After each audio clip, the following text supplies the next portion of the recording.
Hey, I'm Dustin. And I'm Dr. Ol Steven.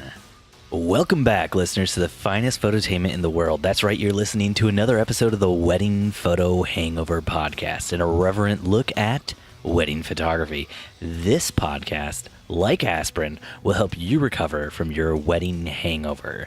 Dustin, are you ready to record 20 minutes of audio all over again? Because for some reason, Audacity wasn't working for me. Steven, I don't know what you're talking about. I've simply gotten back into my time machine that I keep just to the right of my podcasting machine. And I've gone back. I don't even know what you're speaking or referencing. It was a little awkward when I had to kill past Dustin in order to preserve the timeline. I mean, Dustin, you know all those other times that I've time traveled with you?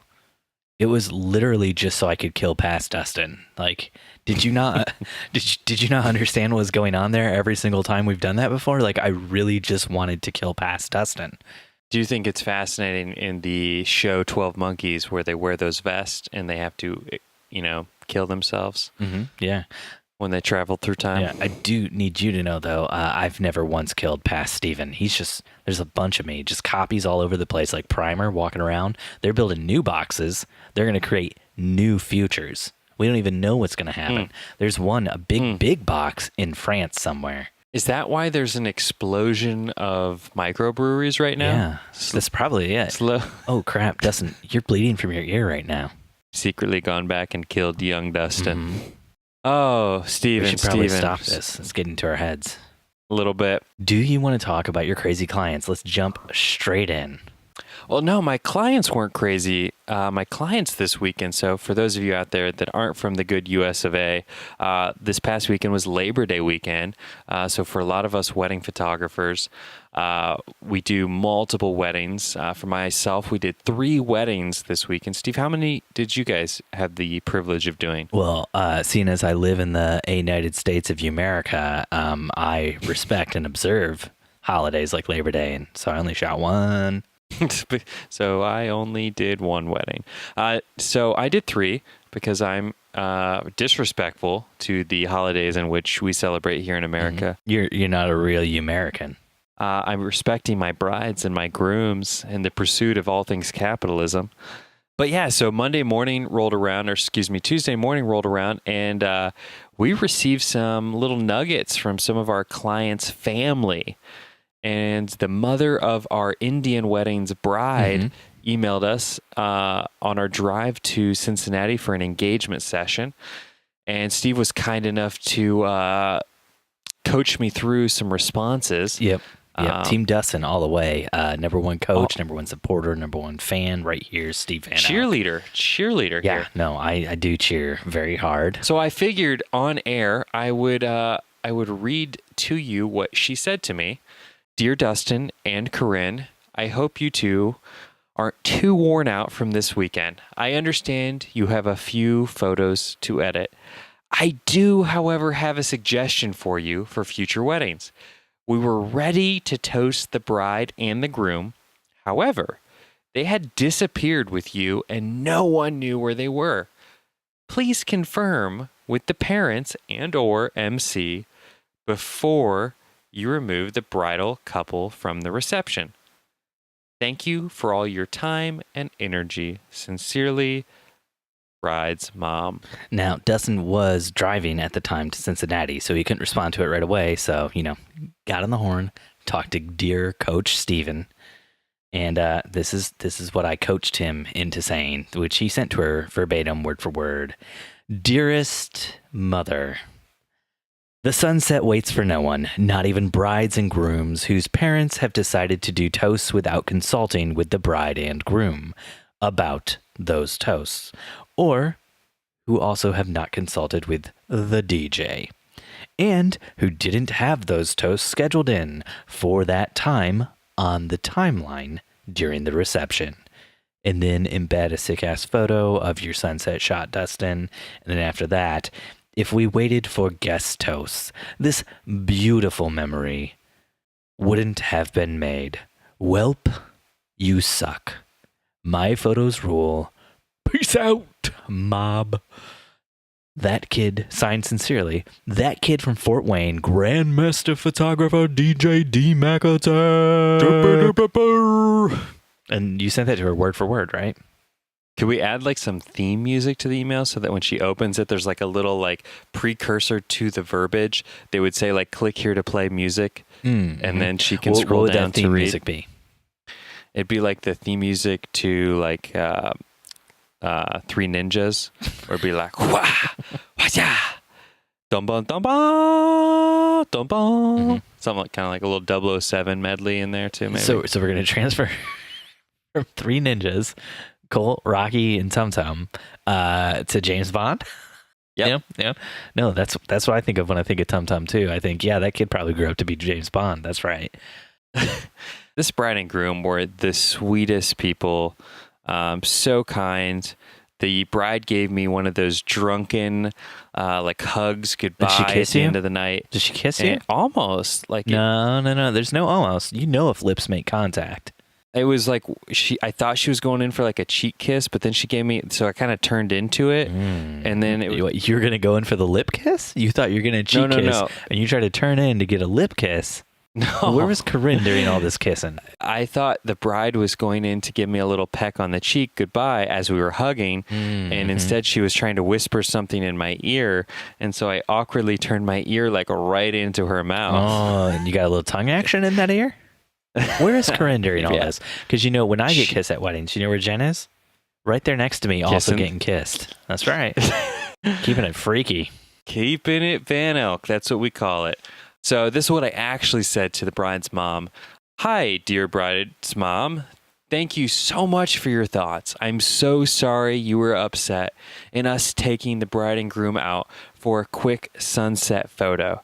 We did, however, inform the DJ that we were going outside and that we would be right back. DJ's fault. Under the bus he goes. We asked if anything was coming up, and he said we had plenty of time. I hope this one moment in an otherwise fun and joyful wedding weekend isn't all you remember us for. Kind regards, Grandmaster Wedding Photographer Extraordinaire of Heavens and Earths, and the famously famous host of the Wedding Photo Hangover podcast. Infamous, I think is the word you were looking for. The infamous host. Infamous. That's right. You're the famous one. I'm the infamous one. No, we're both infamous. This podcast has done nothing good for the world. We're only remembered for the bad things we say in this podcast. It was just kind of flabbergasted me that because what this signified to me, that the bride's mom had been sitting on this, like brewing in this, of just like, I have to get this off my chest. Like, this bothered me so much that I have to, this dignifies an email. So that was just one instance of crazy client-family interaction. The second one came from our Sunday wedding, where the bride's aunt, who paid for us, came out into the parking lot to start and pretty much blatantly told my video team that they were still learning. They were still like learning their craft. And just kind of like demeaned them in front of me and in front of her husband. And it was so awkward. And then a day later, she texts me asking if the photos were done. Nice. And then, and then follows up with, by the way, you did a great job. And I was like, oh, wow. You know, I've been dealing with this aunt for about 8 months. Super crazy. I knew her expectations were bananas. And then she follows that up with, but I didn't think you were going to do a great job. Ooh. Kind of like an open face compliment sandwich. So just compliment shit and then not another compliment, just compliment and shit. And that is a reference to another podcast. But yeah. So with that dope reference, let's transition into follow-up trademark John Syracusa. For people who listen to ATP, you would have got that reference already without me pointing it out. This just in from Phantom Producer Louie Novak. Just in? Did this just come in? It came in a few days ago on the group. Steve, word on the street is that photographer from the story I gave you a while back about fat shaming is now out of the photo business. in selling flowers. So she transitioned from fat shaming photographer to fat shaming florist. So my question is, does she do her flowers like, hey, can I get a fat stack of those flowers? Yeah, she tries to put. Like, how would she puts fat into everything. I need a fat bunch of flowers. I need a fat bunch of ribbons to tie around my fat flowers. I would really just like a skinny bouquet, please. Mm-hmm. Yeah. And I was told you're the photographer. The florist to come to. But what I'd really like to stress, Steve, is just the power of this podcast, that we were able to put this poor person out of business.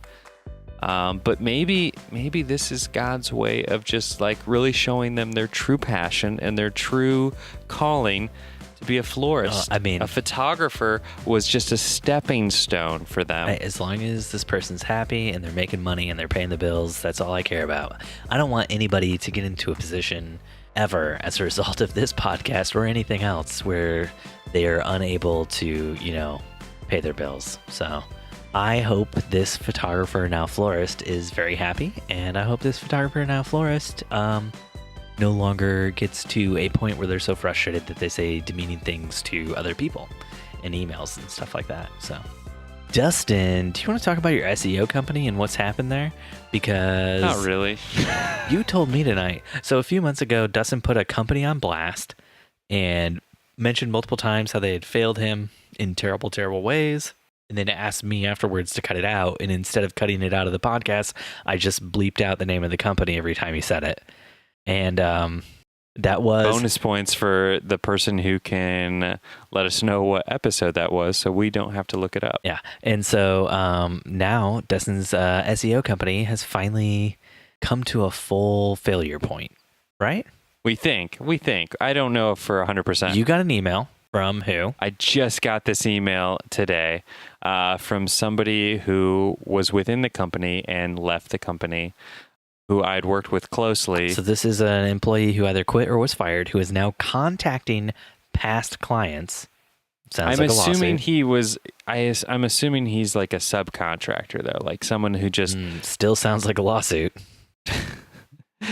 But yeah, he let me know that things were not going well over there, and that I shouldn't expect to receive anything for the amount of money that I paid. So this is going to be Dustin's news story that goes on and on, since he said he didn't really want to talk about it that much this week because you're trying to follow up on it, right?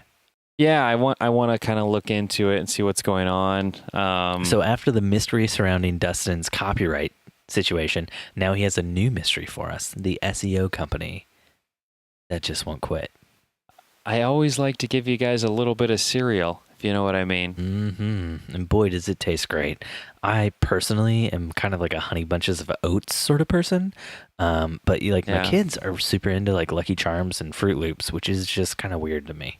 Speaking of your tastefulness, what kind of beer might you be drinking tonight, Dustin, Steven? We have one more thing on follow-up before we get to beer talk. I haven't flown it yet. Whoa, time out. It rained all day, Steven. Time out? Did Dustin McKibben buy a drone and not fly a drone? That's my thing. How dare you steal my thing? You know how hard I worked on that bit? I had to, 1, buy a Mavic Pro, 2, not fly a Mavic Pro.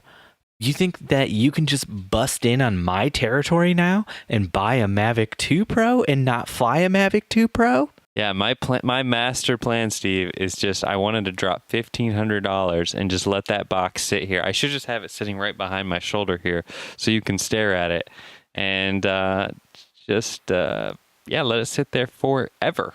Dustin, I am so proud of you. I'm so proud of you. Oh, man. If I could reach to this computer screen and give you a big old hug and a kiss, I would. Right on the lips, buddy. Yeah, let's move on to beer talk, buddy. Do you wanna talk about what you're drinking over there today? What fun joke do you have for us about describing your water? Come on. It's this super fancy stuff called Essentia. Mm-hmm. Yeah, it's really high caliber stuff. I recommend it highly. Look for it in the show notes. Steve's going to link to Amazon where you can purchase it. You can purchase water through Amazon. Oh, man. That's where I get it. I get it from Amazon. Straight from somebody's tap somewhere. Cold mountain spring water. I'm sure Amazon owns the mountain. Oh, Dustin, this week I am drinking straight from Three Floyds Zombie Dust. That's right. One of the most... Good Michigan beer for a good Michigan man. No. Dustin, Three Floyds is an Indiana company, which means that this is a great Indiana beer for a great Indiana man like me, Steve Van Elk. Three Floyds was in Michigan. No, it's in Indiana. If you're going to confuse it with anywhere, it'd be Illinois. It's very close to Chicago. It's like a few miles over the border from Illinois into Indiana. In Munster, Indiana. The Zombie Dust from Three Floyds was a gift to me from listener Josh Long. Thank you so much, Josh. That's my brother-in-law. It's a birthday gift. Everyone that wants to send gifts, feel free. Josh Long of the Great Podcast Spoilers. It's a movie review podcast, which was briefly a few weeks ago, like number 5 on the TV and film category on iTunes. Speaking of gifts, listener Ulysses Del Toro of the Wedding Photo Podcast sent me an awesome shirt and carabiner. So everyone out there, if you're wondering how to get mentioned on the podcast, buy Steve a gift. Or Dustin. I have a microphone too. Nope, just Steve. I'm the editor as well, and I will cut all of that stuff out. If you buy something for Dustin, gets cut straight out. Steven. So what he's trying to tell you guys is there's been a lot of gifts sent my way, and I really, really appreciate it. I'm so sorry that every time... Cut it out. That's right. I did the full house motions while saying it. Speaking of cutting things out... Dave Coulier. Canon second card slot. Oh, man, that's good. That's some good stuff. Can I get some more like classic Uncle Joey stuff from you? Can you do like ventriloquism too? So Canon was like, I want to look in the mirror. And they're like, wait, let's go mirrorless. Wait, real quick.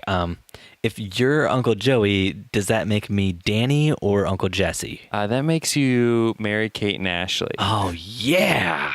I'm the cute one. But you're... I'm also not there in the new show. What have I done with my life? Started a very successful magazine and fashion line where you make more money than most, so that you don't need to do petty things like reboots. Things that have relaunched several people's careers and brought them back into the public eye and made them into the everlasting national icons they deserve to be. Oh, my Lanta, how rude, Dustin. Have mercy. So Canon, a lot of big gear talk this week, guys. I know Steve really likes his gear talk, and I'm gonna try to keep him brief and short because he's been just getting hard on for these Canon mirrorless to come out and just dominate the Sony mirrorless market, because Nikon came to the party a little half-mass. We wanted to talk a little bit briefly, very briefly, because by now I'm sure you guys, if you're true photographers, have already seen the announcement for the Canon EOS R. Steve, can you run us through any of the highlights, the highlight reel? Canon is releasing a new camera called the Canon EOS R, right? Not EOS R? Is it EOS R or EOS R? Do you know? It's kind of like iPhone. Is it iPhone 10? Is it iPhone X? No one really knows. Well, soon it'll be iPhone XS. Kind of like we went and looked at TVs tonight at Best Buy. Where were you at? Best Buy? Were you at the camera experience? I was the camera experience, and I thought I You got hired to speak? No, I just went and spoke. I thought I would just take it upon myself. Up and you just gave a talk about the new mirrorless cameras from Canon and Nikon. I put on my best khakis and my nicest pressed blue polo, and I just went in there and I was like, hey guys, I'm here for the camera experience. Well, can we rewind that? Can I get you to say hey guys like John Travolta a few more times? No. Dustin, no, that was very good. I liked it a lot. Hey guys. Hey guys. Hey guys. Dominate. Hey guys. Steve, I want to know your thoughts on this, because you just took a big old pile of poop and pushed it onto Nikon last week. And we're all, because you're Team Canon 120%. I want to know what your thoughts are on this revolutionary new mirrorless camera that your team Canon put out. Oh man, that leads so much into something I wrote down to talk about tonight, but that I didn't share with you on the show notes. So I'm very, very excited about you pushing that out there, all the team talk. Anyway, I'm not like super pumped about this. It looks like the Canon EOS R would be a great camera if I was going to be shooting video with it. The thing I'm really excited about is the new lenses, that 50mm 1.2, which Jen and I already have a 50mm 1.2, but this new one that works with the new lens mount looks just as good. Pretty awesome. Love that new ring thing they're putting on them. Did Nikon do like a new ring thing too? Yep. Did they do a focus ring, a zoom ring, and a control ring? Is it the same instead thing? what they did was you could actually change the function of your ring. Okay. So Canon did this thing where they're going to have the focus rings like normal for their primes. And then for their zooms, they have a focus ring and a zoom ring. But then they have a third ring, which is a control ring, which you can set to something else, like aperture or whatever. And you can get an adapter that has a built-in control ring so that all your old, lenses you could hook on and they will work like the new lenses. Well, I mean, they won't work quite as well, but similarly. But no, I mean, the lens that really stuck out to me, though, was the 28 to 70mm f2.0. That sounds awesome. I mean, it's not quite as wide as my 24 to 70mm f2.8, but it's 2.0 instead of 2.8. And man, if zooms could get down like below 2.0, but I mean, even just 2.0 is great because most of the time, like when I'm shooting, I'm at 2.0. I'm not actually pushing it to like 1.2 or 1.4 or whatever, depending on the lens. Yeah. Unless I'm in like the reception and I just really, really need it, Mm-hmm. But I mean, if they can get like their zooms down to the point where like the zooms could be used during the reception because they're just that good f-stop wise, like that'd be awesome. And that 28 to 70mm sounds like it's getting there. So I think the real question is will this be in your bag, Steven? Will you be pre-ordering this? Have you pre-ordered this? No, it doesn't have 2 card slots, so it's not something that I feel like could be used for wedding photography.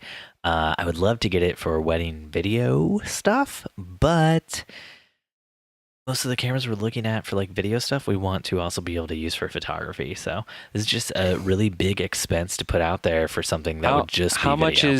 How much is this bad boy running? What is it, like 2,400 or something like that? 2,200? I don't know. I figured Team Canon, they must have shipped you one. I think it's about 2,200, which makes it more expensive than the Nikon Z6, which is what it's competing against. From Nikon and from Sony, it's competing against the A7 III. That's kind of where it fits in. So, I mean, it's not like an A7R III or an A9 competitor, really. So, I mean, this is the camera that Canon, when they put it out, they said, we're going to be releasing 2 cameras. One of them's not aimed at pros. This is the one that's not aimed at pros, supposedly. And the A7 III, and correct me if I'm wrong, does have 2 card slots. It does, yeah. No, okay. The Sony lineup is much more impressive than the Canon and Nikon ones from my point of view as somebody who shoots with 2 card slots when he's doing photography. So people were asking why there were all these rumors that Canon was putting out 2 mirrorless cameras. So there are 2 articles from Petapixel. That's kind of where the Petapixel. That's kind of where it started, at least for me. And one was the first one was when it was announced, or not announced, but it was like a rumor in July that Canon had 2 full frame mirrorless cameras in the works, and it said in it, it's unclear when Canon is planning to unveil its creation, but both cameras are expected to start shipping by the middle of 2019. And then in their most recent article about the new EOS R, it says Canon is said to be saving its pro-grade camera for a separate unveiling later on. So I don't know why. To me, it kind of feels like, why did they even report on 2 full-frame cameras being released soon from Canon? Like, if the second one might not be shipping until the middle of 2019, that's kind of like Canon really has like 1 full-frame camera that they're putting out, and then maybe next year they'll have another one done. No, I think that they are planning on releasing both of them, and then all of a sudden they saw all the shit Nikon was getting for the 2 card slot. And like we don't even thing. have XDC. We only have SD. Oh, we got to Yeah. take this one back to the workshop. Yeah, Come they're on, like, boys. scrap that one. They're like, how can we chisel another, inch into that side of that body? Mm-hmm. Get the soap out. So, I mean, Dustin, did you have any thoughts about this EOS R? I just thought it was fantastic, and in the way that the following day, from the release of Canon's answer to Nikon, was the little cousin Fuji, that little fly of a cousin that just won't be knocked down, that just comes out with a new camera the day after Canon releases theirs. And as far as I'm concerned, just knocks it out of the park. I've always been a big fan of the aesthetic and the look of Fuji. The homage the look of to the photos or the look of the cameras themselves? the look of the cameras themselves. I'm not actually... Okay. Yeah, no, I'm actually a fan of the look of the cameras themselves, too. I think they do look great. I love the homage, as you were saying, to the older cameras. But yeah, the photos look absolutely terrible, in my opinion. See, it's hard. It's hard, though. I've not actually taken a single photo ever with one, but one of our guests of the show, Ben Hartley, he and everyone at his studio, they all shoot with the Fuji XT-3. And so everything, if you go look on Instagram at Style and Story, that's all shot Fuji. And it's everything they're putting out is pretty fantastic. On I know- Instagram in little thumbnail sizes. Correct. So I know that the Fuji XT-3 has some vast improvements over a wide array of things that the XT2 was lacking. So, and especially in the world of video, it shoots 4K at 60 frames a second. Oh, the Canon EOS R doesn't do that. I know. Yeah. And it shoots 120 frames a second at 1080. The Canon EOS R doesn't do that either. It's only at 720. Man. Exactly. Canon changed the whole game, made shooting video on DSLRs into a thing, and now they can't even keep up with Fuji and Sony. Exactly. It's did I mention that the Canon EOS R for their 4K, when you're shooting in 4K on that thing, it has a 1.7x crop on that full frame sensor? You did not. Yeah, it's barely even. It's like, what's the point in shooting in 4K if it's a 1.7x crop? Am I right? Like, what's the point of shooting full frame? Yep. Might as well just get a M50 from Canon. Yeah, interesting. But yeah, the Fuji just looks awesome. Like, here's the real kicker. So it isn't a full frame camera. I should preface that from the bat. It's crop. It's a crop sensor, just like the Panasonic GH5.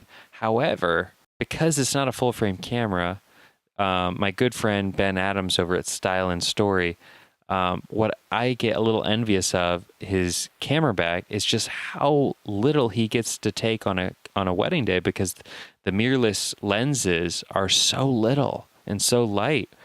But that has nothing to do with Fuji. That's just with being mirrorless, right?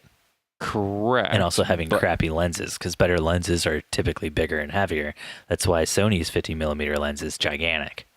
But Steve, can't the same be said about photographers? Better photographers are bigger and heavier? Dustin, I would agree, which is why I don't understand why you are on this crazy Hess diet right now. Drink some beer, buddy. Come on. I just don't want to be good anymore, Steve. I can't handle it. Okay, I'm going to get real good for both of us. But to wrap up on the Fuji, unlike the Sony, Canon, Nikon counterparts, you can pick this bad boy up for a mere $1,500. It's just bananas to me. It's such, if you're starting off and you don't have the money, like, I think a Fuji system would be like a real solid way to go. No, having never shot with it. If you're just starting off, get a Sony A7 III. Why would you go Fuji? Go Sony, which is $500 more. Downgrade from the A7 III and get an A7S II, or I don't know. I'd have to agree with Steve. I convinced our Sony looks so much better than the Fuji when you actually are editing. If you're blowing anything up, Gosh, every time I go in to look at the photos from Fuji's at like the 1-to-1 view and Lightroom. Can I ask where you're looking at all? Whose photos of Fuji are you looking at, here, Steve? Oh man, yeah, maybe I shouldn't talk about this. People we edit for. Yep. Oh wow, good point, Dustin. They don't look good though. The Fuji cameras. Got to do a lot of work to those. We've had to match. Some of our second shooters use Fuji cameras, and matching those Fuji cameras to our Canon cameras takes a lot more work because the color reproduction is not as good, and the bokeh just doesn't look as good. But it is what it is. Yeah, that's the biggest downside to the Micro Four Thirds cameras is the bokeh doesn't look the same as what you're used to if you've been shooting on full frame your entire life. Unless you get a speed booster. Unless you get that speed booster and then put 100mm on there and then bokeh city. Yeah, I don't think there's a speed booster for the Fujis though, is there? I don't know. I know there is for the GH5. Yes, there is. Dustin. Steven. So I was in a lot of different Facebook groups after the were EOS you? R came out and looking at a lot of different things. And a lot of people were complaining about not having 2 card slots. And then there was like another faction of people who were just complaining about people complaining about the cameras and saying they didn't understand why people were upset with Canon or with Nikon. So in response, camera brands are like sports teams. Everyone wants their brand to win, not to compete and play a good game, but to win. Canon and Nikon fans are mostly upset that their team isn't winning. But also with professional photographers, if your team isn't winning, then there's a possibility that it goes out of business. Then you have to buy a new camera system and all new lenses. You all have to learn how that system works too. You also have to change your editing style to adjust for the difference in color between the old system and the new system. And now, big companies like Canon and Nikon will take a long time to fail, if they end up failing at all. But for a pro who's looking at the long game and planning to be in business in 10 or 20 years, the prospect of having to buy all new lenses, an entirely new set of camera bodies, and learn a new system, and learn how to properly edit photos made with slightly different colors or different contrasts to fit your style, that's all money and time, which is money to a man like you, that you're sinking into your business, Dustin. So it's kind of normal for people to freak out when they realize there's a huge time commitment and a bunch of money involved in whatever is happening with their brand. And, they have no ability to influence or change what that brand is doing. So try to imagine, say, being, just to make a real good metaphor here, try to imagine being an Aston Villa fan and watching your team get relegated and realizing if you're going to keep watching and caring about Premier League football, then you have to pick a new team. And you have to buy new kits and new scarves, and you have to learn new player names, and you have to endure the scorn of your older brother who's a Tottenham fan who never missed a chance to remind you that your team was relegated like 4 years ago and missed their opportunity to make it back into the Premier League this last year. But it's cool because First League is still a thing. It's just not where the pros play. So you can be happy with that, right? Except you can't be happy with that because you can't find a way to watch any games. So you're stuck listening to the announcers on FOTMob call the games. Welcome back, Steve. Yeah. How are you? Did you follow me there? Did you follow me? You see where I was going with that? Yeah. Did you get that? I'm always following you. I think a better comparison is similar to like the iPhone. No. I think a better comparison for Americans, because they probably don't get all that stuff I was just talking about, most of them. Exactly. Yeah. Would be like, let's say you're a basketball fan, right? And this last year, LeBron James got to leave the Cavs and go to any team he wanted. And what team did he pick? He picked the Lakers. And basically every good player in the NBA who could transition from one team to another either transitioned to the Lakers or they transitioned to the Golden State Warriors. So now if you're a fan of any other team in the NBA, you're just completely and totally pissed off because your team no longer even stands a chance of winning. It's going to be all Lakers and all Golden State Warriors. You know what I'm saying? All the way down. Steph Curry, LeBron James going at it. And now LeBron James will actually have a team surrounding him that's good. So burn on the Cavs. So Marissa from a Facebook group asked, help, y'all. Y'all. I need to read this appropriately to really just kind of grasp the now, the tone. Marissa is a close friend of mine, so be nice. Help, y'all. I'm just kidding. I don't know, Marissa. Always interrupting. I got Really lay into her. Come on. Help, y'all. I shot a wedding last month. The videographer missed the kiss, the cake cutting, and, would you believe it, the bouquet toss. What in tarnation? He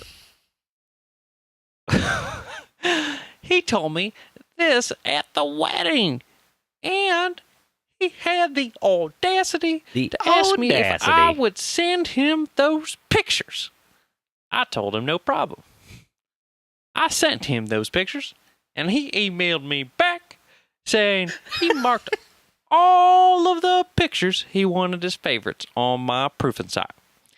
It was 429 tarnation pictures. Tarnation pictures? You don't know how to use tarnation. I told Spit him, the chaw out and keep going. I couldn't email him that many, and he could pick 25. He's saying he needs them to complete his video. I never in all my life had a videographer ask for pictures like this. I feel like he missed a lot and is trying to use my work to make his own, my golly good golly. Fast forward, and he has emailed me, telling me to send all the pictures I have. What do I say to him? Should I consult a lawyer over this? I emailed mine, but got an automated response. He's out of the office until September 1st. Did you stay with me there, Steve? Did you follow along? So to sum up, if anybody got lost when Dustin was doing that weird voice, Marissa was working with the videographer. Videographer missed a bunch of stuff, asked for pictures so that he could use them to help make his video. She said sure, and then he requested 429 pictures from the day.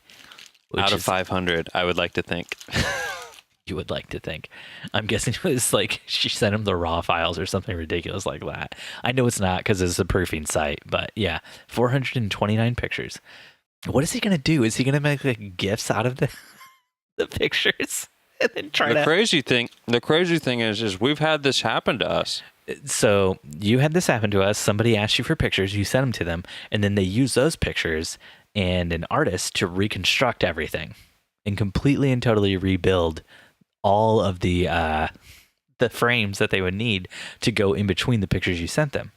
What I would like to see, what I'd love to see, is a videographer reenact moments from a wedding, like using models at the same venue or the same church. Like, say they missed the first kiss, they get the information where the bride got her dress, they go rent it, they get a stand-in groom. That's what I would love to see, that dedication from a videographer. Definitely. But yeah, I'm honestly curious to see what the videographer who asked us for photos does with them. Wait, was this recent for you? Yeah, this happened just a few weeks ago. So the jig's up, everybody. There was nobody named Marissa. This is actually Dustin. He adopted that voice because that's how he actually talks when he's talking to his clients and to videographers. Especially when he talks to videographers, he talks like that.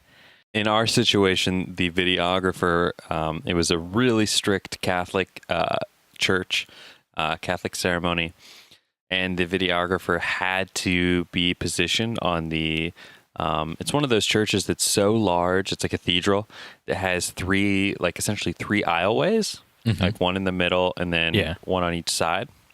And so the videographer, he and his assistant were positioned on either of those side aisles. One on the groom's face, and then one to get the bride as she came down the aisle. Side eye. And then right before the bride got there, a bunch of guests got there late and sat in the seats kind of at the end where he was stationed. And then right as the bride walked down the aisle, obviously everyone stood up, thus blocking his shot of the bride walking down the aisle. And he wasn't manning the camera. He was up at the front of the church. Because once you can have a camera up front, but you can't leave that camera. Like, it has to, Okay, you can have a camera up front, but you can't leave it. So he wasn't shooting the bride walking down the aisle with the camera that was up front? No, because everyone was standing in front of him. It's sort of like have you ever shot at Notre Dame where there's like sort of those wings off to the side of the altar? Yes. He was down one of those wings. His assistant was getting the groom's reaction, and then they had an unmanned camera that was rolling wide to get the bride coming down the aisle. But then all these guests arrived late, sat in front of his camera, stood up. His camera was kind of up high enough to get over their heads. And then they all stood. He didn't factor the standing into his equation of camera height, thus completely obscuring his shot of the bride walking down the aisle. So he called me a few weeks later asking for any and all photos I had of the bride walking down the aisle. And so, yeah, I'm curious. I sent him over whatever I had, and I'm curious to see what he does. If he like tries to animate it, or if he just does like a little GIF-like thing. I hope he animates it by hand. Yeah, I have no idea. You know what? I got the perfect solution to this. Really great videographers. I got the perfect solution to this. The video is going to take a little bit longer to get done. You hire the artist from Nigeria who does the hyper realistic pencil drawings, and you send him photos of the bride and groom, and then just say, "And could you do?" I have 14 shots over the course of 1 second here. Could you just give me maybe? 14 shots. Yeah, you had it on burst mode, right? No. So could you just give me 10 more like in between shots to go with it? Just draw them out hyper realistic, and then I'll have one usable second. And we'll see how long we can do that for. It might take like a few years to get this video done, but we're gonna make it happen, Captain. I just was afraid that he's going to do some sort of like Animoto shit where he like slips in some sort of weird photo montage into the middle of the wedding video. I don't see what else he could do. He's probably going to end up doing that. Yeah. So if it's all you got, it's all you got. So I just wouldn't include her walking down the aisle. I mean, I don't know. Yeah. But so here's kind of my thing. Like you got to have something for walking down the aisle. So if it's just like two pictures that are like in the middle of the thing, like that's understandable. You put a Ken Burns effect on them and you move on. But 429 pictures. Did this person's like only card corrupt from like he was shooting on one card the entire day and it corrupted, and now he's just trying to make a photo montage because he doesn't have any video stuff anymore? Or like what's going on there? Why should she reach out to her lawyer? There's no reason to reach out to her lawyer. Yeah. She has no ties or commitment to that videographer. Yeah. She already reached out to the lawyer. She said that she emailed hers, but got an automated response that he's out until a date that's already passed. But who cares? Like there's no need for lawyers unless this person tries to sue you, but they're not at that point. And they have no grounds. Why would they try to sue you? That's what I'm saying. Like, it's utterly ridiculous to think that there's any legal action taken by this videographer against you. Yeah. You said he could pick 25. He asked for 429 and then asked if you could just, quote, send all the photos. No, you already said, I will only send you 25. Case closed. Like, there's no legal action that could be taken here. Yeah. Man, it's just so weird. Let's do some Q&A. But Steve. This first question comes straight from Phantom Producer Louie Novak. Louie asks, what's the bare minimum gear you recommend for getting into wedding videography? And what I didn't have time to answer Louie with was exactly what I shot his wedding video with. An iPhone? Because that's what you sent back to Louie. I saw the messages. Well, that was the honest answer. That is the bare minimum I think you can get away with shooting on a wedding day is an iPhone. I think you can easily shoot a really compelling wedding video with a couple iPhones. Couple? Now we've moved from one to couple? Okay, bring your iPhone and your iPad. You know you got both. Mm-hmm. Or your wife or girlfriend or boyfriend or whatever's iPhone. Okay, yeah. Now we're cooking. So 2 iPhones. Steve, let's do that. Let's put out a thing. Free wedding coverage if we can shoot your wedding video with an iPhone. Not free. No. Okay, $10,000, but you got to let us shoot your wedding video with an iPhone. I've shot a lot of B-roll for weddings with iPhones before. Really? Yeah, when we were in Sierra Leone, I shot a lot of B-roll. Oh, with my you were iPhone like the then, king too. of B-roll with iPhones. That's because I mean, it's the on you in-camera all the time. stabilization on those things is Yeah, in-camera stabilization is great. It's on you all the time. You can just whip it out of your pocket and capture something much faster than you can, pull out a DSLR or a mirrorless and focus and do all that kind of stuff. So, if for like stuff I just need right then, it's perfect. Which is what I was shooting in Sierra Leone. Yeah, we were doing a lot of time lapses with them. I know that. Yeah, the time-lapse function for the iPhones is actually really, really good. But to answer your question, Louie Novak, as a photographer, first and foremost, like you, when I was getting into wedding video, I was able to pretty much use everything I was already using for photography, as far as my DSLRs were concerned. At the time, that was a D800 and a D4, and obviously all the lenses that I had with that. The biggest thing that I had to get was some audio stuff. So when I started, I was just doing very bare bones type audio. So I was just doing like a Rode mic, which is like $100, and putting that on top of my camera. And then I got a lapel mic that I could attach to my iPhone and just throw in the groom's pocket for the ceremony, which I think that was like, I don't know, $40, $50, something like that. So you didn't get the Rode mic then? Yeah, it was the Rode mic. No, the Rode, that's like $80 to $100. 40, 50. I got like a really good Black Friday sale on it. Okay. Dustin and his deal. Dustin deals. That'll be our segment for this Thanksgiving. Dustin deals. Dustin's deals. But yeah, so that's how I got started. That was sort of my first thing, which luckily enough I bought that, Steve, because I think we used that when we went to Africa. It's because we didn't have any audio equipment at that Rotary Club thing. Didn't we put my phone in? No, we didn't. We put your phone in somebody's pocket. We did not have a lav mic attached to it. You didn't bring the lav mic. It was just the phone. No, we had the lav attachment, but I had an iPhone X. Yes. So there was no headphone jack. Yeah. And I didn't bring my adapter, so. That's what it was. Oh, good times. So that was Dustin's response. Louis said he has a D750, an LED light in his lenses. So bare minimum, I say, to get by, to transition from photos to videos, you're going to need a tripod and or a monopod.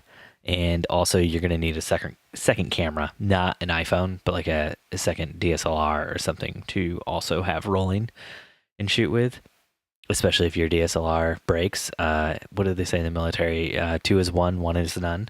Yeah. The biggest thing too, Louis, is reach out to photographers and just be like, hey, do you have any brides that would be interested in letting me No, stop. Because that's Louis' next question for us. Oh, there were 2 questions? Yeah, from fan and producer Louie Novak. Do you use anything to help with fluid focus? I'm assuming you manually focus video. I really am interested in video. Would it be appropriate to ask a couple my friend is photographing if I could do video, fully disclosing that, hey, this would be my first time? Yeah, so when I was getting started, I was second shooting for an amazing videographer, and that I learned a ton from him just as far as like gear-wise, what he was using. But then what I did is I reached out to fellow photographers and I said, hey, like during the off season, do you guys have any weddings that would be interested in like really cheap video? Like this is going to just be me running and gunning, just trying to learn my way. I can promise them, I'm going to do my best. And what I would do is I would tell them if they weren't happy with the video, like if I was unable to meet their expectations for what the price I was charging, which I think was like $500 or $600, that I would give them a full refund. Mm-hmm. Cool. And I had a couple people take me up on that through networking with local photographers, and was really able to cut my teeth on the gear I would really need and how to, pull off shooting a wedding alongside a photographer. And yeah, it was really, really helpful. So the first one I did is when I realized how important white balance was. Yes. Because as a photographer shooting raw, you don't really pay too much attention to that. And then as a videographer, you're like, holy shit, you can't just... As a photographer shooting raw who doesn't edit their own photos, you don't pay too much attention to your white balance, do you, Dustin? But as a photographer shooting raw who still edits their own photos, you pay attention to your white balance. I can speak from personal experience. And if you are using somebody else to edit your photos, all I would at least ask of you is don't shoot in auto white balance all day long. It makes editing your photos take 20 times longer. So yeah, I shoot in auto white balance all day long. I hate you so much. But I will say though that the high-end Nikons do really, really well in auto. Like when I'm editing my own stuff, I'm typically never changing the white balance when I'm editing. So I'm pretty happy. In fact, most of the time when I do try to manually white balance in Lightroom, I tend to go back to how it was shot because I tend to like it better. Interesting. And when are you doing this? Because you send all your weddings out to a company that you kind of hate, and then you send all your real estate stuff out to a company in Indonesia. So, great question, Stephen. A lot of times with our engagement sessions, because they're not that many photos, and I like to turn those around rather quickly while the couple's still super excited. It's not like they're on a honeymoon or anything. I'll try to edit those myself if I have the time. Okay, cool. So to get back to Louie's question. Yeah. Enough about us. Yeah. Let's talk about Louie. Let's talk about Louie. Oh, I love Talk Louie. about He's a you great guy. and me and Louie. So Louie, as Dustin said, I would agree with 100%. It's completely and totally appropriate to ask a couple that your friend is photographing if you can do the video for them. Just ask your friend who's photographing them first before asking the couple. That way, you don't want to step on the photographer's toes and overreach your friendship or anything. But on the subject of fluid focus versus manual focus, I personally manually focus almost everything. I only recently have started experimenting with the experimenting. Mm-hmm. Okay? Yeah, very good. No, keep going. Experimenting. What else can we say? Exlurpitating. Oh yeah, that sounds good. That sounds like something you might drink. Hey, can we just take a pause real quick, Steve, and discuss an image that came to mind when discussing Marissa's dilemma earlier? No. And that was the episode of Fringe where they just go completely animated. That's what I'm imagining that wedding video, if they decide to animate the scenes based on the photos. Episode of Fringe or the episode of The League? The completely animated episode that Rafi and it's all about Rafi and Dirty Randy. Oh no, it was actually Fringe. written by Jason Mantzoukas and Seth Rogen. No, this is Fringe, your favorite television series. Yes, I know what you're talking about. I just want to talk about The League for a second. Jeez. No one's doing fantasy football, Steve. No good business to wedding photographer has time for such shenanigans. Mm-hmm. Yeah, no, I'm certainly not wink doing fantasy football wink. I'm certainly not illegally gambling in fantasy football wink. Yeah. But yeah, Louie, the best thing I would recommend to you, manual focus versus fluid focus. Yeah. However, if you really want to drop some coin and get some Sony gear rented, man, that focus peaking functionality on those things. It's very good. Oh, so good. Here's the thing. The focus peaking is good, but it gives you kind of like a... So when you go to manually focus on any camera, like DSLR or mirrorless camera, there's typically like a button you can push. It's like a focus assist button, and it zooms in on your live view. It won't work when you're actually recording, But when you're just like looking at the footage before you start recording, you can press like the magnifying glass is what it looks like on most things. And it'll zoom in so you can like get your focus perfect. So if you ever use the focus peaking on the Sonys, you'll notice it'll say something's in focus, but then if you press like the magnifying thing to zoom in, it'll be like, actually that's not in focus. Something like a little bit closer is in focus. So like the focus peaking is good for getting you in the general area, but it's not great for getting like, tack sharp focus. I would say if you're going to do manual focus, and you like really need to be like spot on, like especially like for your detail shots and other things like that, where you have time to like do it over, more than once if you need to, use that magnifying thing, just zoom in real quick, get your focus set, and then like do your pans, your pans and your tilts and stuff like that. Obviously don't do your zooms, that'll change your focus. So you can't really do that nearly as well, but like manually focus, then do your movement. The thing I've been experimenting with the last few weddings I've been shooting, so many new videographers say that the autofocus is so good they rely on it all day. I don't think that's a good idea, but I did use it for the last 2 weddings I shot when the bride was walking down the aisle, because otherwise you're continuously like turning your focus ring the whole time she's walking down the aisle, and it takes a lot of practice to get good at that. And when you're first starting out, you're not going to be good at that. And the last 2 weddings I used it at, one I was using the 5D Mark IV, the other I was using Dustin's Sony A7R3, and both of them did a better job than I've ever done at keeping the bride in focus the whole time she's walking down. Both of them also have touch screens where you can press on the back. Shouldn't hit my mic when I say that, where you can press on the back and like say, this box right here I want to be in focus. Don't use face focus or eye focus or whatever when somebody's walking down the aisle, because it'll focus, instead of focusing on like that area or whatever, it'll focus on people's faces when they turn around and won't necessarily focus on the bride. So you want to do the thing where you say like, focus on this point right here, and you highlight like right where the bride is as she's walking down the aisle. And then as you're moving your camera while she's walking down the aisle, you keep that point on her the entire way.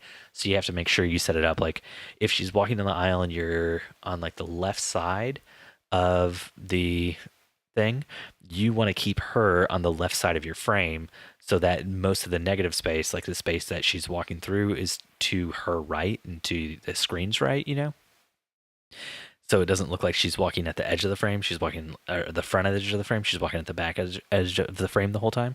It's like you have to set like your focus point somewhere in there, and then keep the focus point on her while you're moving. I know it sounds a little bit difficult, but it works, and you can do it. You might want to practice a few times. Just run an A6500 Louie and just slap it in autofocus. You'll be good. The one thing I would say is never use autofocus for like your lockdown shot in the back, like your wide shot, because a lot of times that autofocus will go like in and out. Like if somebody stands up or sits down, or if somebody has like a stray hair on their head and it catches the light just right, it'll like focus on that instead of the bride and the groom. So you always want to lock in manual focus on where you think the bride and the groom are going to stand. Kind of like Dustin did with the whole lighting situation, where he set the lights up for where the bride and the groom are going to stand. Except if the bride or the groom misses their mark for your focus, for your wide shot, it's not as big of a deal, because your wide shot there's going to be more stuff. Like you have a wider depth of field for your focus anyway, so they can miss by a little bit and still be in focus. Plus, if your focus isn't moving, if they're a little bit out of focus, it won't be that noticeable. But if your focus is continuously moving as it's focusing on different things throughout the whole time, it'll be super noticeable, and that footage is basically unusable.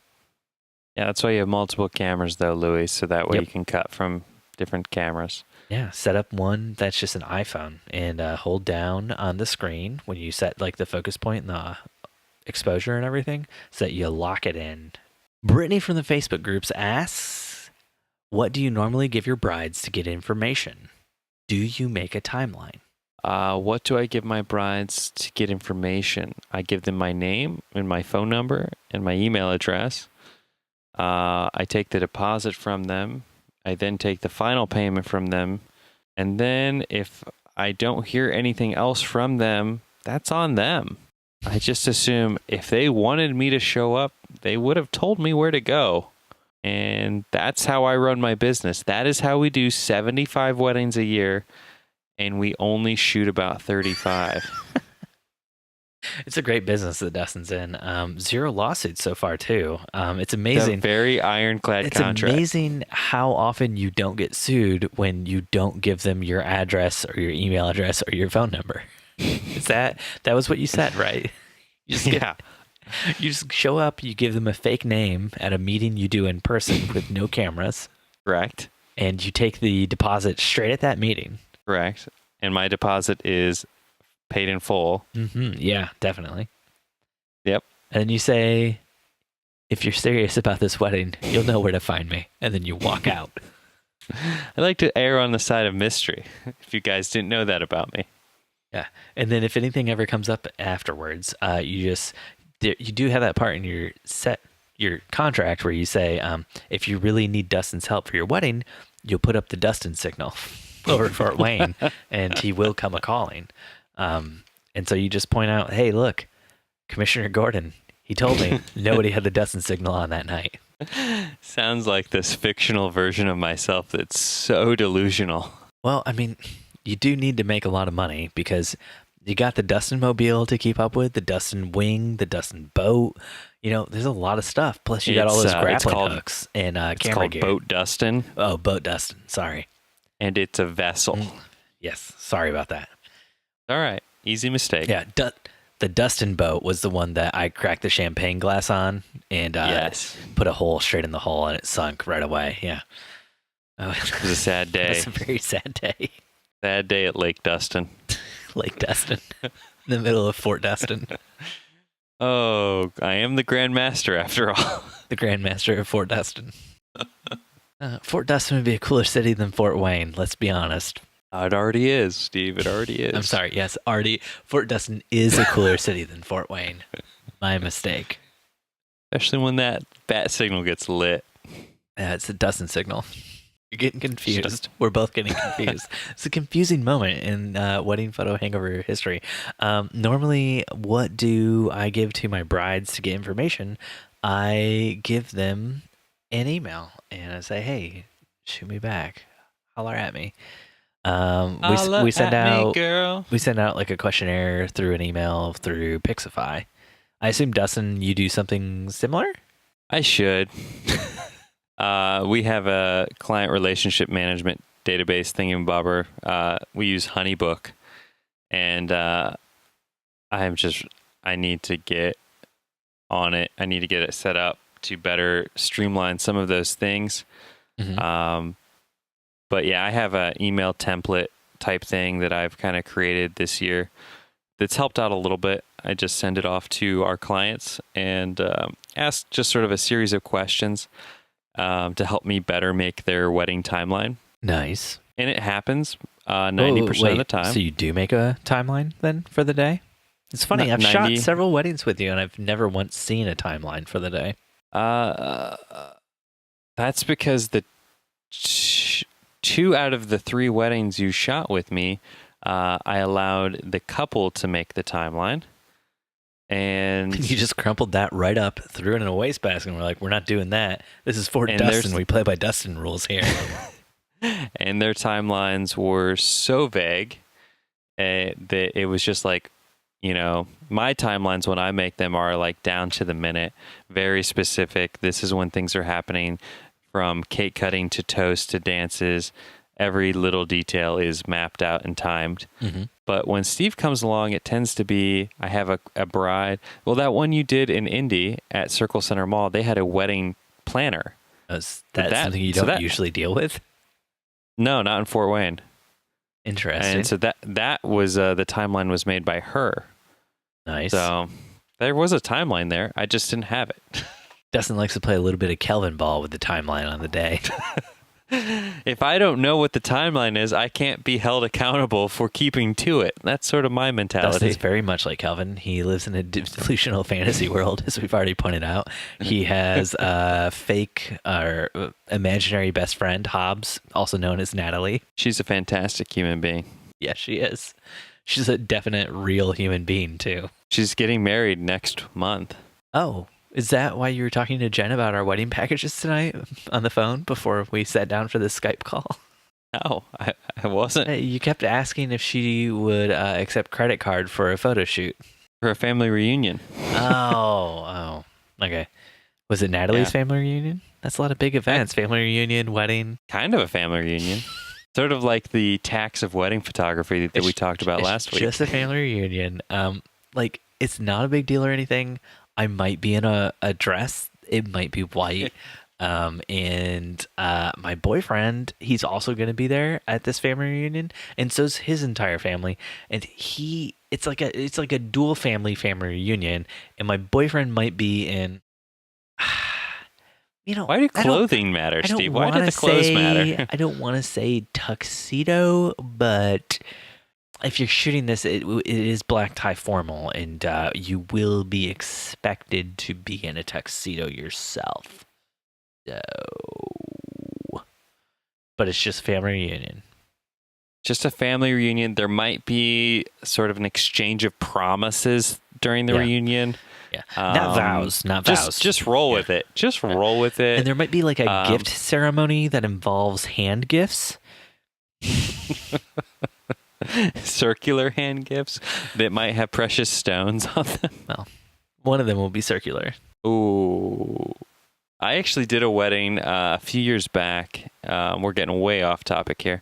I did a wedding a few years back where the bride, in her craftiness, coordinated a company party to coincide with her wedding, and had her wedding during the company party. I was hired to shoot the company party. I knew the scheme, so I wasn't like surprised by it, but the company paid me to photograph this company party, and then this bride hosted her wedding during the company party. That's so weird. She was a graphic designer for a farm, and so she convinced the farm to have this like big like fall festival at the farm where they had like bounce houses and like different festival like activities. They had hired a barbecue place to come and do like food, and the farm had provided like ice cream and cobblers and different things. And then just like the bride just like off to the corner of the property just had like a wedding ceremony and then like let their guests go enjoy the festivities. And then she was immediately fired. Yeah, I was like, this is so weird. Because I didn't know if I'm photographing somebody that's a guest at the wedding or if it's just someone that came to this festival. Mm-hmm. Yeah. Wow. That's crazy, buddy. But you do have a timeline for most days. Yeah, I would say 90% of our weddings have timelines. I mean, I have a poor couple getting married here in a couple weeks that I've yet to make their timeline for, and I feel super bad. It's just they kind of slip through the cracks. Well, that's okay, because when people ask you, you can just say, people assume that time is a strict progression of cause to effect. But actually, from a non-linear, non-subjective viewpoint, it's more like a big ball of wibbly-wobbly, timey-wimey stuff. I think that'll get you straight out of it. Right out of hot water and into bed, because that is where I'm headed. Steve, I need to go. All right. And get some rest and some shut-eye so I can provide the most excellent of service tomorrow to my beautiful bride and groom. Steve, where are you shooting tomorrow? Where are you going? Thanks for listening to another episode of the Wedding Photo Hangover podcast with Dustin and Steve and Sally Sparrow. If you want to help us out, jump on iTunes or Stitcher and leave us a 5-star review. If you want to connect, you can find us on Facebook and Instagram at Wedding Photo Hangover or on Twitter at WedPicHangover. Dustin is on Instagram at Dustin_McKibben and Steven is at Steven Van Elk. If you want to get involved with the awesome community of listeners, join the Wedding Hangover Facebook group. If you want to avoid the weeping angels, jump on to our Anchor page. It's anchor.fm/weddingphotohangover, and just throw some money in the pot, 99 cents, $4.99, $9.99 a month. Support us a little bit, and we can save you from those terrible, terrible statue beans. Thanks for listening, and we'll see you next time. Your head is pounding, your limbs feel like dead weight, and your entire being is aching for the sweet embrace of death. That's right. Next Sunday after you shoot another wedding. Another wedding. Dustin, what am I doing? I'm shooting a wedding tomorrow. I know, but where? America. It's supposed to rain all weekend, I was informed of today. Yeah, it is. I'm shooting another wedding in the United States of America. Is it outside? Did all of my good goofs about the United States of America get cut when we lost the 20 minutes? Oh, man. They sure did. That's probably for the best. They weren't that good anyway. All my talk about Final Fantasy got cut. I told people how to, in Final Fantasy IV on the SNES, how to get all your characters leveled up real fast by jumping on the raft with a turbo controller and just holding down B and the right button. No one cares. No one cares. Everyone just wants to know. Everybody cares. Where you're photographing this Saturday. Everybody cares. Everybody cares because everybody wants to play as Sable or Gao or Mog. No, you know what I'm talking about? Mother of the Groom, Mog. No. The little white bear with the wings. It's magic. Nope.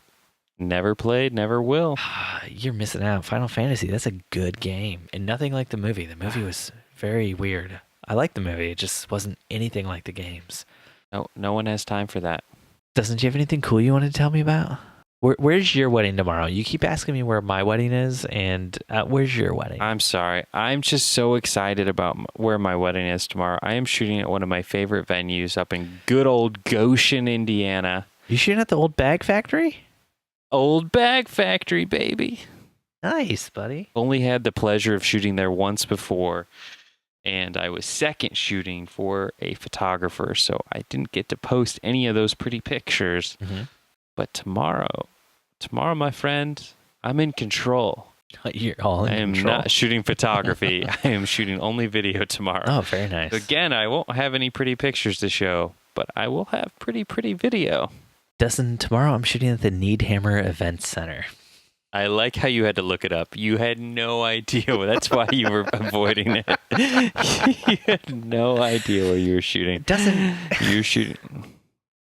The location that you shoot, from a strictly non-linear, non-subjective point of view, it's just some wibbly wobbly location-y, wation-y stuff, you know? It's not like a set place in time or anything. Well, Steve, when we're shooting down the street from your house on Sunday, I want you to think about us as we're just at the Mustard Seed Gardens getting... Who are you second shooting for? My good old Luke boy. Oh, so it's a video shoot. Nice. Yep.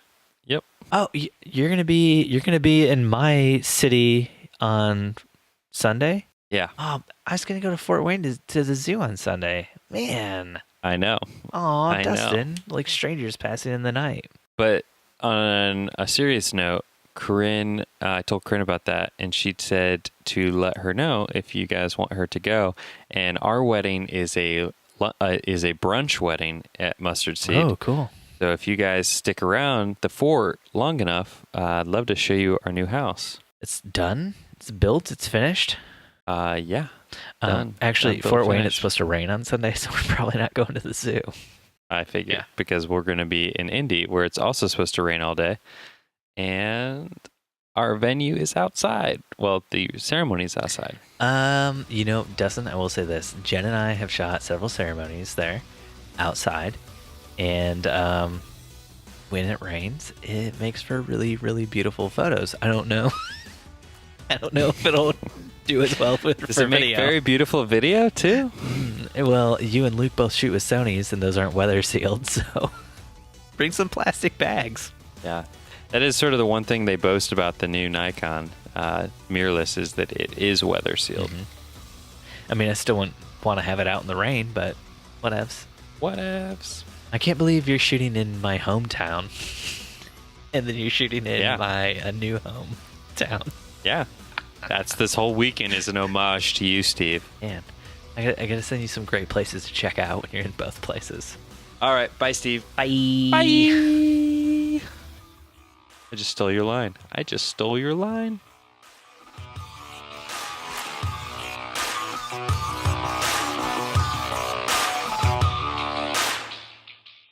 All right, buddy. Cue it up, baby. Q&A, A and Q. Questions, answers. Dr. Ol' Steven will be there. Is that a Doctor Who thing? I don't know the reference there. It makes it even better that you don't know the reference. Wedding Photo Hangover was edited this week by Steve Van Elk of Bespoke Tone. Go to Bespoke Tone for all of your photo, video, and audio editing needs. Woo-wee!